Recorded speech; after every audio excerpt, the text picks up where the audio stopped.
a $5 billion garage overflowing with gold-plated supercars to a palace so vast it could swallow entire neighborhoods, the Sultan of Brunei's lifestyle redefines what it means to be royal. His wealth flows into private jets lined with gold, hotels in the world's richest cities, and celebrations that make headlines. Stay until the end, because the most jaw-dropping detail isn't his palace or cars, but something far more unexpected. The $5 billion royal garage. Imagine a garage so vast it could be mistaken for the world's most exclusive car museum, except every single vehicle belongs to one man. The Sultan of Brunei's $5 billion royal garage is a monument to automotive excess, housing over 7,000 of the rarest, most opulent cars ever built. Among them are gold-plated Lamborghinis that gleam under precision lighting, handcrafted Bentleys tailored to his exact preferences, and an astonishing 450 Ferraris representing almost every legendary model ever produced by the Italian icon. This isn't just a collection, it's an empire on wheels. Many vehicles are custom-built commissions from Rolls-Royce, Mercedes-Benz and Aston Martin, with interiors lined in Italian leather, exotic hardwoods and diamond-encrusted details. Some were re-engineered entirely to meet the Sultan's vision, whether that meant integrating futuristic technology years ahead of release or embedding solid gold trims into dashboards and gear levers. The sheer scale defies imagination. Entire halls are devoted to single brands, each row a lineup of pristine machines, maintained by a full-time crew of elite mechanics. Some of these cars have never touched public roads, preserved as rolling art pieces, their value appreciating each year. The worth of this collection alone rivals the GDP of small nations, and if ever auctioned, it could shatter global sales records. But beyond numbers, this garage is a statement about power, exclusivity and passion. For the Sultan, cars are not simply transport, they are an extension of royal identity, a physical display of prestige and influence. It's why he often secures concept cars and discontinued designs directly from CEOs, bypassing public releases entirely. Unlike most collectors who focus on either performance or rarity, the Sultan's approach is encyclopedic, encompassing vintage classics, cutting-edge hypercars and one-off experimental builds, creating a living archive of automotive history in a single location. Every polished chrome edge and every engine's purr tells the story of a man who doesn't just buy luxury, he curates it. It's a garage that redefines wealth itself. And believe it or not, this is only one chapter in the Sultan's world of unmatched grandeur. From the palace these cars return to the aircraft and yachts that carry him across continents, his lifestyle is an unending symphony of opulence. So tell me in the comments, if you had the keys to this $5 billion garage for one day, which car would you drive first? The $1.4 billion Istana Nurul Iman Palace? The Istana Nurul Iman Palace is less a home and more an architectural statement to the world. A declaration of wealth, authority and scale unmatched by any other royal residence on Earth. Valued at an estimated $1.4 billion, this colossal structure holds the Guinness World Record as the largest residential palace in existence. It stretches across a footprint so vast it could swallow entire city blocks, a blend of Islamic architecture and modern engineering that commands attention from every angle. Inside, the numbers are staggering. The palace contains 1,788 rooms, each designed with distinct themes and adorned with materials sourced from across the globe. Polished Italian marble floors flow into walls accented with rare woods and inlays of semi-precious stones. 257 bathrooms ensure that not even the largest state banquets ever strain its hospitality, and 5 Olympic-sized swimming pools shimmer under skylights, their waters warmed and filtered to perfection. The decor tips into the extraordinary. Gold-plated furniture fills grand salons where crystal and silk meet in seamless opulence. Towering above, 564 crystal chandeliers, some weighing over a ton, cast a warm glow, refracted through thousands of precision-cut prisms. The palace's throne room is the crown jewel, with ceilings soaring over carved pillars, intricate geometric mosaics, and a throne flanked by gold leaf panels that catch the light in dazzling patterns. Yet this palace is not just a residence, it is also a stage for statecraft. Capable of hosting 5,000 guests at once, it serves as the venue for diplomatic receptions, royal ceremonies, and national celebrations. The layout itself is designed with politics in mind, balancing intimate private quarters with cavernous halls that project Brunei's image of stability and grandeur. The grounds are equally impressive. Lush gardens bloom year-round, meticulously maintained by an army of gardeners. Fountains arc over reflective pools, while private equestrian facilities and helicopter pads ensure both recreation and swift transport are always at hand. The palace's position overlooking the Brunei River gives it a sense of serene dominance, a visual reminder of the Sultan's reach and influence. Every detail, down to the bespoke gold fixtures in the bathrooms, reflects a philosophy that luxury should not just be seen but experienced at every step. The Istana Nurul Iman is a physical embodiment of concentrated royal power, where personal comfort and national image merge into one, creating a residence that remains without equal anywhere in the modern world. A fleet of gold-adorned private jets. The Sultan of Brunei's private aviation fleet is not merely about transportation, it is a soaring testament to how wealth, craftsmanship and personal prestige can converge at 40,000 feet.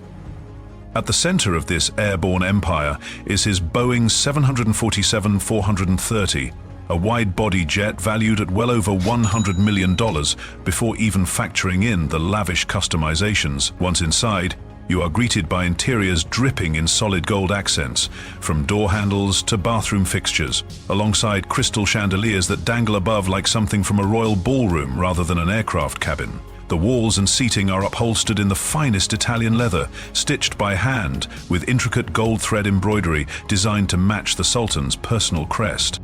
But the 747 is just the flagship. The Sultan also commands a squadron of other high-sembered private jets, Gulfstreams, Airbuses and Bombardier models, each tailored to specific missions, whether whisking dignitaries to international summits or flying family members between the Sultan's global residences. Even his private helicopters are outfitted with plush interiors and advanced avionics, allowing seamless, comfortable travel within Brunei's lush landscapes or to secluded royal retreats hidden in the jungle. What sets this collection apart isn't just its size or opulence, it's the Sultan's personal connection to it. As a fully licensed pilot, he doesn't always leave the cockpit to professionals. On select occasions, he takes the controls himself, guiding his multi-million-dollar aircraft through the skies with the precision of someone who treats aviation as both an art and a symbol of authority. It's a rare blend of luxury and skill, where the owner isn't just a passenger but an active participant in the experience. Every aircraft in this fleet is meticulously maintained, with teams of engineers ensuring they remain in immaculate condition, both mechanically and aesthetically. Cabin layouts can be reconfigured for diplomatic receptions in mid-air, complete with private meeting rooms, banquet-ready dining areas, and suites that rival the comfort of five-star hotel penthouses. For the Sultan, these planes are more than tools of convenience. They are flying extensions of his royal image, crafted to project Brunei's stature on the global stage. Whether landing in London, Paris, or Singapore, the arrival of one of his gold-adorned jets is both a logistical operation and a statement of presence, reinforcing his position among the world's wealthiest and most powerful rulers. $30 million global real estate empire. The Sultan of Brunei's $3 billion global real estate empire is not just a portfolio, it's a strategic web of prestige, influence, and long-term financial security. At the heart of this empire are some of the most iconic hotels in the world, properties so famous they have become cultural landmarks in their own right. In London, he owns the Dorchester and 45 Park Lane, two establishments synonymous with old-world elegance and modern luxury. A single night in the Dorchester's top suite can cost upwards of $25,000, a sum easily justified by its marble bathrooms, silk-lined walls, and views of Hyde Park. Just down the road, 45 Park Lane caters to a new generation of luxury travelers, blending contemporary design with an exclusive members-only atmosphere. Across the English Channel, the Sultan's holdings extend to Paris, where the Plaza Athénée commands attention on Avenue Montaigne. Known as a mecca for haute couture clientele, the hotel's Eiffel Tower suites are a statement in themselves, often hosting fashion royalty during Paris Fashion Week.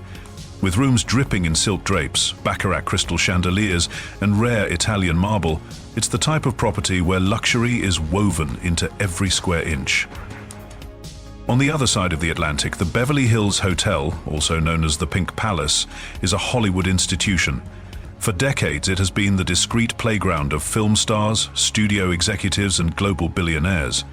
By owning it, the Sultan secures not just a property, but an enduring foothold in the cultural heartbeat of Los Angeles, a city where status is currency and visibility is influence. These properties are more than indulgent retreats. They serve as part of a calculated investment strategy, ensuring his wealth is anchored in tangible, income-generating assets located in the world's most sought-level cities. They also function as discreet meeting grounds for high-level diplomacy and business negotiations, offering the privacy and security expected by heads of state and industry magnates. What sets this empire apart is the Sultan's ability to blend personal taste with financial acumen. Each hotel reflects a piece of his identity, opulent yet controlled, globally visible yet shielded from unnecessary exposure. In an age where luxury can be fleeting, these landmarks stand as permanent testaments to his reach and refinement. Which of these properties do you think best represents the pinnacle of royal luxury? The classic elegance of the Dorchester, the Parisian glamour of Plaza Athénée, or the timeless allure of the Beverly Hills Hotel? Let me know in the comments. Lavish $27 million birthday celebration. When Sultan Hassan al-Bolkiah turned 50, the celebration was less a birthday party and more an orchestrated display of power and opulence that few individuals in history have ever matched. With a budget of around $27 million, the event spanned multiple days and transformed Brunei into the epicenter of global luxury. Thousands of guests, royalty, political leaders, celebrities, and members of the world's elite were flown in and accommodated in the finest hotels, all at the Sultan's expense. Streets were decorated with gold-trimmed arches, vast floral installations, and elaborate lighting displays, creating an atmosphere where the entire nation became part of the spectacle. The crown jewel of the celebration was the entertainment. Michael Jackson, then at the height of his career, was flown in under an exclusive contract to perform 3 separate concerts. These were not small-scale shows. They were full-scale productions with state-of-the-art sound systems, elaborate stage designs, and custom costumes, all tailored to the Sultan's vision. Each performance became a cultural moment, blending the energy of a global pop icon with the formality and grandeur of royal ceremony. For many guests, witnessing the King of Pop perform in such an intimate yet extravagant setting was a once-in-a-lifetime experience. Beyond the music, the festivities included a series of lavish banquets, each one showcasing rare delicacies flown in from around the world. Caviar from Iran, Wagyu beef from Japan, French wines worth thousands of dollars per bottle, and desserts crafted by renowned European pastry chefs were served on gold-rimmed china. The Sultan's personal fleet of luxury cars was on full display, ferrying dignitaries between venues, while private jets brought in performers, designers, and high-profile attendees. The party was more than indulgence, it was a deliberate statement. By hosting an event of such magnitude, the Sultan reinforced his status as one of the world's wealthiest monarchs and projected an image of Brunei as a nation of stability, hospitality, and unimaginable resources. It functioned as both a celebration and a diplomatic exercise, strengthening alliances and affirming his influence on the world stage. Even decades later, the 50th birthday celebration remains a benchmark for extravagance, its scale and cost rarely rivaled. It encapsulated the Sultan's philosophy that wealth, when displayed strategically, can become a tool of soft power, turning a personal milestone into an enduring chapter in the global narrative of royal luxury. Jungle retreats and private getaways. Deep within Brunei's lush rainforests, far from the gold-plated gates of Istana Nurul Iman, lie the Sultan's most private sanctuaries, exclusive jungle retreats designed for ultimate seclusion. These hidden estates are invisible to the public eye, reachable only through guarded pathways or private helicopter landings, ensuring that only the most trusted circle ever steps inside. Each retreat is a masterful blend of untouched natural beauty and ultra-modern opulence. Expansive glass walls invite panoramic views of dense emerald canopies, while interiors feature handcrafted teak furniture, Italian marble floors, and rare silk tapestries.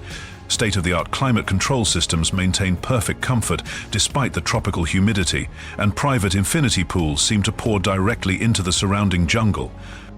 The Sultan's taste for perfection extends beyond architecture.